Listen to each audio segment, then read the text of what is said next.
Hello and welcome to Health Matters on Channels Television. Thanks for joining us. I am Mary Alale Yusuf. Direct tobacco use results in more than 7 million deaths every year, while approximately 1.2 million non-smokers' lives are lost to second-hand exposure. According to the World Health Organization, in 2020, 22.3% of the global population used tobacco. To address what WHO calls the tobacco epidemic, member states adopted a framework convention on tobacco control in 2003, currently ratified by 182 countries. Many have heard about harmful effects of tobacco on the body, but now environment lovers are getting in on the No Tobacco campaign because of the environment. Yes, according to WHO, there's one more reason to quit. About 3.5 million hectares of land are destroyed for tobacco growing each year.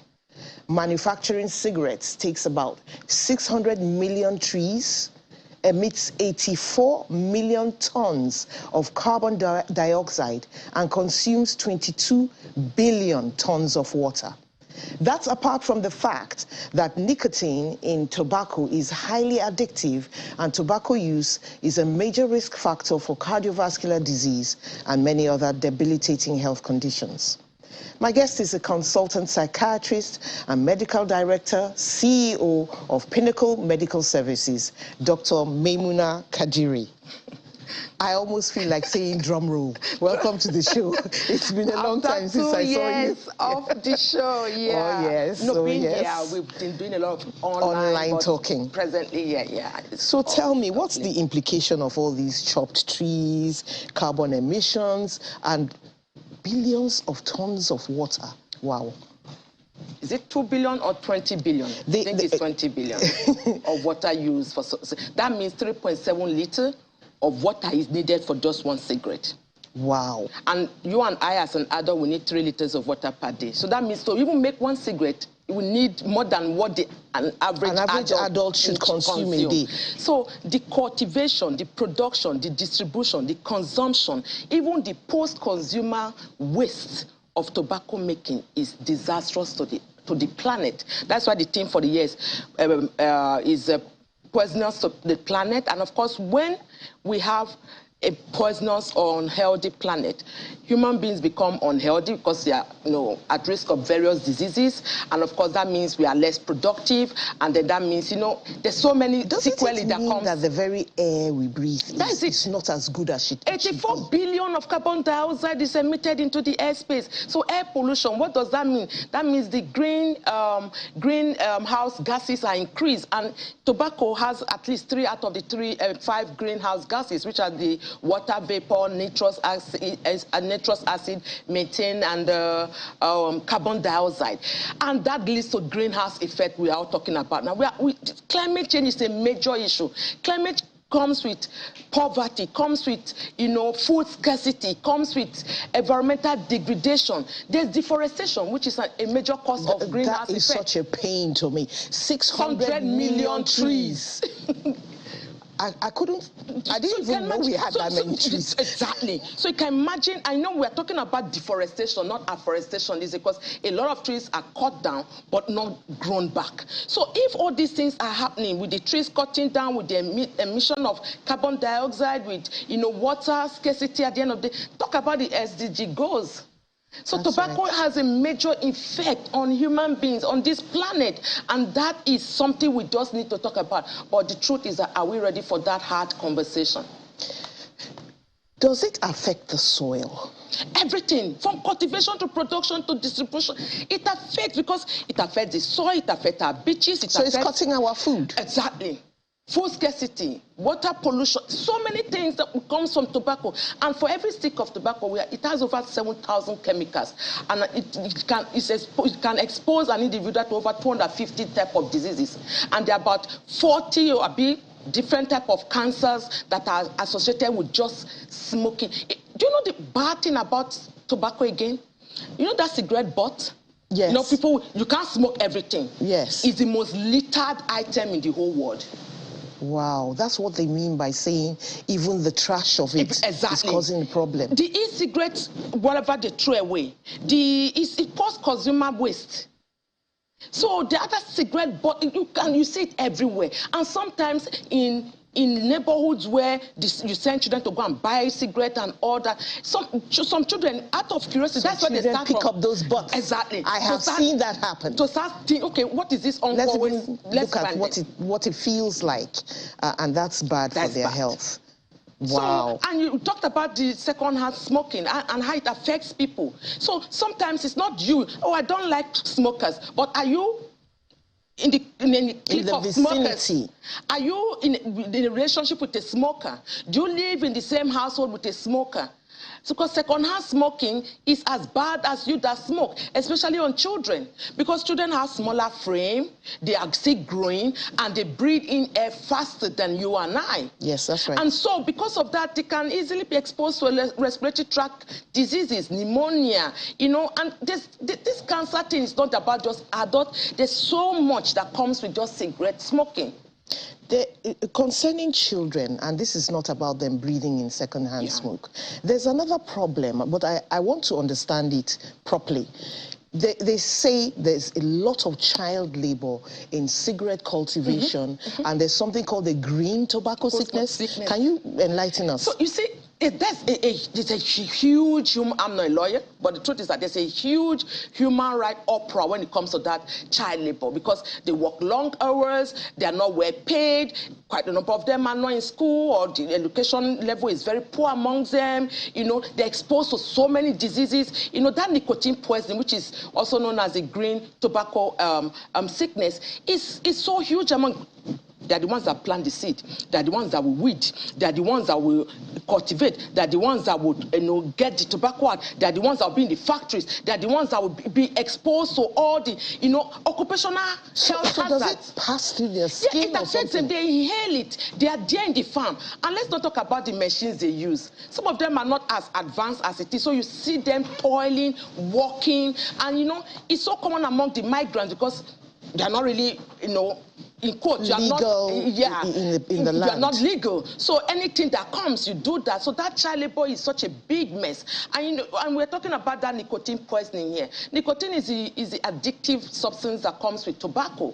And, you know, the truth about it is that it can be addictive. It can be poisonous. It can lead to cancer. So there's so much that comes with it that when you talk about green tobacco sickness, is real.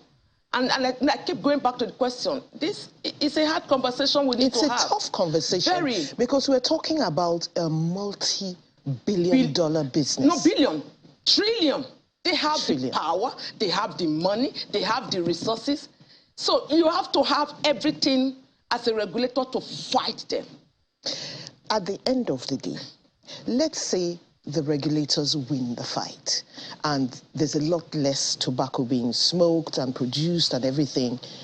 What happens to all the people who have lost jobs? Alternative. No. They should. What we are even advocating now is not just about, you know, the tobacco challenges. Why can't you also support them? Because now they are doing green sustainability. Because they want, everybody's talking about sustainability. So people recycling and all that, they are pumping in a lot of money to support them. The tobacco guys are trying to clean up. Clean up, because they have to clean up their mess, right? But the truth is that when it comes to this tobacco issue, we also have to talk about the fact that it's affecting each and every one of us directly and indirectly. So if regulators win, what can we do? Those people may lose their job, but the alternative to growing tobacco, the other cash crops, there are so many things that they can grow, which also, look at with COVID, those that were producing a certain kind of drink started producing sanitizers. That's right. So there are alternatives. So we can't just sit and keep quiet and say there are no alternatives. There are alternatives if only we can have that conversation. But it is a hard conversation. It is, but we need to have it because now it's not only affecting individuals, it's affecting the environment, it's affecting the planet, it's affecting everybody. So that's why all hands on deck. It's not about I don't smoke, I don't care about smokers. Smokers will die, it doesn't concern me. It's affecting you even if you are not smoking. It's affecting what you eat. It's affecting the people that are going to produce what you eat. It's affecting the money in the circulation. It's affecting your cultivable land. Exactly. Okay. let's go to the health implications for those who actually take it. How about if somebody says, I don't smoke, I just chew?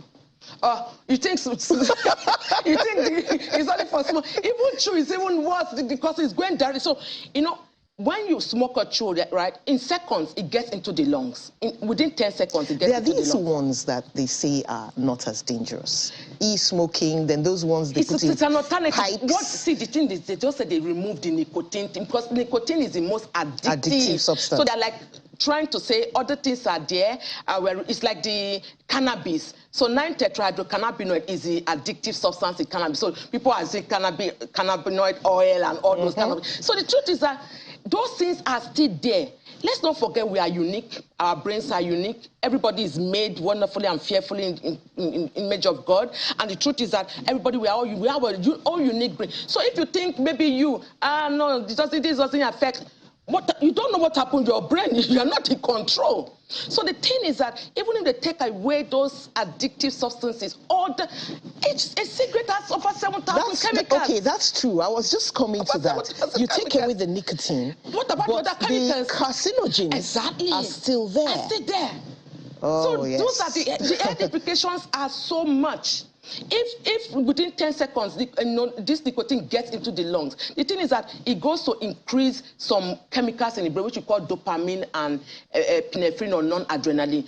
What is dopamine made for in the brain? For motivation, for movement, for emotion, for pleasure. That's why when people take it, it's like, good. I feel good kind of thing. Epinephrine or adrenaline will increase your heart rate, pulse rate and all that. So they feel more alive. Energized. So you see people will not keep chasing the high.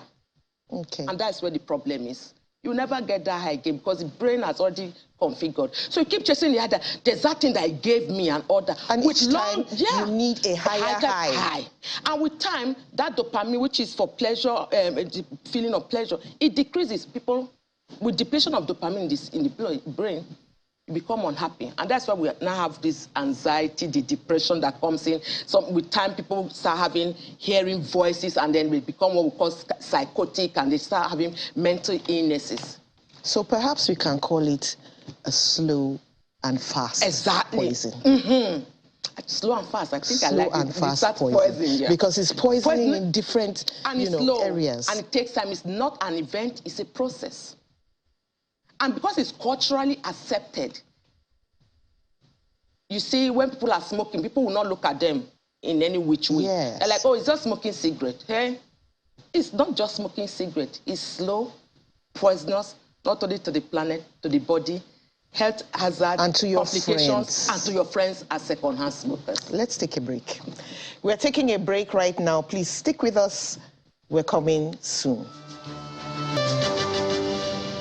Welcome back. We're talking about quitting tobacco, quitting smoking and chewing, So the number to call is 0808-054-2233.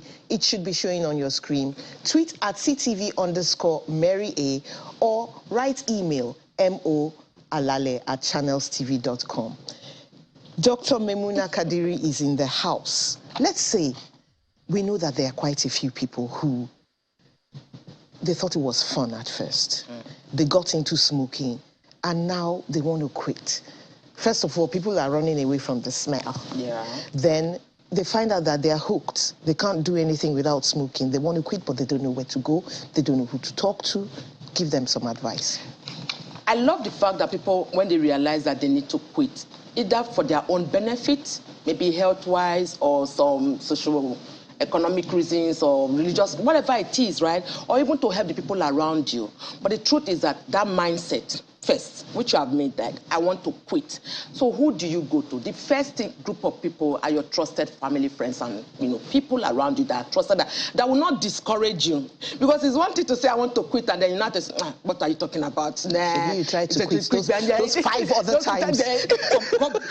You'll be trying to quit. The truth is that people try to quit on their own, but they can't do it on their own, because once they try to quit, withdrawal symptoms come in, and then the best treatment for that is go back and take another one. So when trying to quit, just get a professional. And the best group of people to help you, take care of that are mental health professionals. mental professionals, we're talking about the psychiatrists, the psychologists, you know, the whole team. And in trying to get away from that withdrawal symptom, be treated in a protected environment where they can help you medically, you know, take care of those withdrawal symptoms. So we call it medical detoxification. Okay. So your system is going to help, you know, help you get all those. You make it easier on the and system. Withdraw those toxic substances in your system out. And then medically, when it's done, there are medications that we will give such people, and then you're not going to a full rehabilitation to be equipped with coping skills, because you're not going to change your friends drastically, you're not going to change your environment. No, if we have you, why do we need to change our friends? But the truth is that, again, they're enablers. Okay. So you get out of the rehabilitation, you get to the same environment, the same friends. And they say, hey, we're not seeing you in a while. Exactly. Come and take one on me. And let's not forget there's a lot of stress. So smoking is also associated with a lot of stress. If you don't know your triggers, if you can, managing stress is a mental skill. And with smoking, it reduces that mental capacity for you to be able to deal with stress. And the easiest Let me just cut you there and quickly take this call from John. Hello, John. Are you with us now? I have a question to ask. I have an experience abroad. Can you hear me? They legalize nicotine, as in, what do you call it, Indian hemp overseas. What about that? Is there any health implication if Nigeria decides to legalize nicotine here in Nigeria? That's the question I want to ask. Is it the same thing like the same thing nicotine? As in Indian hemp, our own balance. Okay. That's the question. If I'm getting you right, he's asking, what if they legalize nicotine, and then something about them legalizing Indian hemp abroad? Yes, there are places in US, Canada, different part of... but it's a type of Indian hemp. Exactly. So let's not jump into... We already have enough issues in Nigeria. That is... Legalizing that is not going to help to deal with the situation we already have. Like I said, to an extent, it's culturally accepted. So even if you're smoking marijuana and people, maybe it's a different type that doesn't have that smell, people will still assume it's a cigarette. And so legalizing it is not the way to go. It's how to get people how to manage their stress level, how to know their triggers, how to put things in an environment that will help each and every one. If people are empowered, there's employment, poverty rate is reduced, you know, government policies are in tandem with our current realities. A lot of things that people, even if you're taking it for fun, it may take years before you start having issues. That's why I said our brains are unique. So legalizing it, it comes with a lot of legal documentation. So really the stakes are higher now. Yeah. It's not just you or your family, it's also everybody else on the planet. Now, I love to hear about what happens to a person when he quits. What are the immediate and long-term benefits of quitting? It's such a lovely thing to know that when you quit, within 20 minutes, just within 20 minutes, blood pressure, heart rate, you know, stabilizes within 20 minutes. 20 minutes. And, you know, blood circulation improves. That's 20 minutes. In 8 hours, the nicotine and carbon dioxide in your system reduces by half. In 8 hours. In 12 hours, the carbon dioxide in the system normalizes. In 24 hours, the carbon dioxide is expelled from the system. In 48 hours, nicotine is expelled. Wow. In 72 hours, so you see how it is building. In 72 hours, you find out that I think the nicotine is, it's also the nicotine, no, there's improved energy level because there's improved blood circulation. So this is just in hours, not to talk about in weeks. Lung functioning becomes better. In months, because of improved blood circulation, it reduces the wrinkles. Oh, yes. And by the time we're going into years... They wrinkle when they smoke. I noticed that. Exactly. By the time we're going into year, coronary heart disease, you are half at risk of somebody who smokes. In 5 years, cancer of the lungs, mouth, esophagus, and all that is also reduced by half, like a smoker. In 10 years, you are at lower risk of having lung cancer. And in 15 years, you are as good as, you know, somebody at risk of somebody who is not smoking at all, that is exposed, that can have a cardiac or coronary heart disease. So imagine let's quickly take Jika from Lagos. Hello. Yes, I can hear you. Can you hear me? Very well.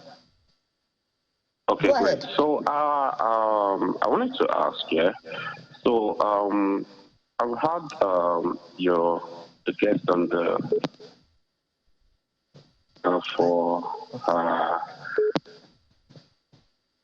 it's nice. I appreciate it. However, the issue of cigarette, yeah, because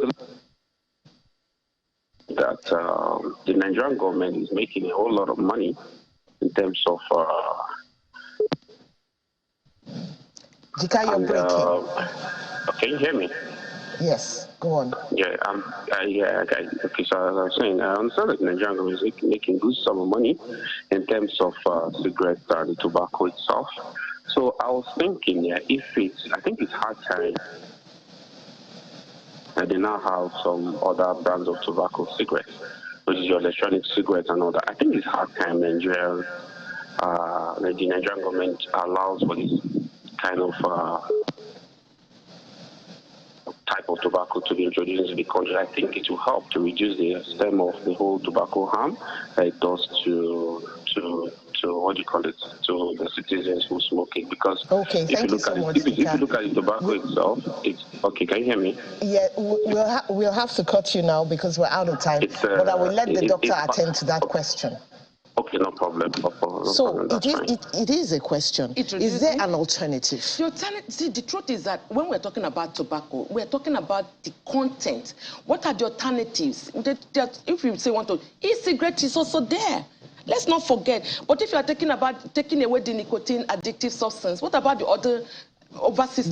The other carcinogens. Yes. So it really isn't an option. Exactly. But let me ask you this. When somebody quits, how long do the withdrawal symptoms last? How long do they have to hold on?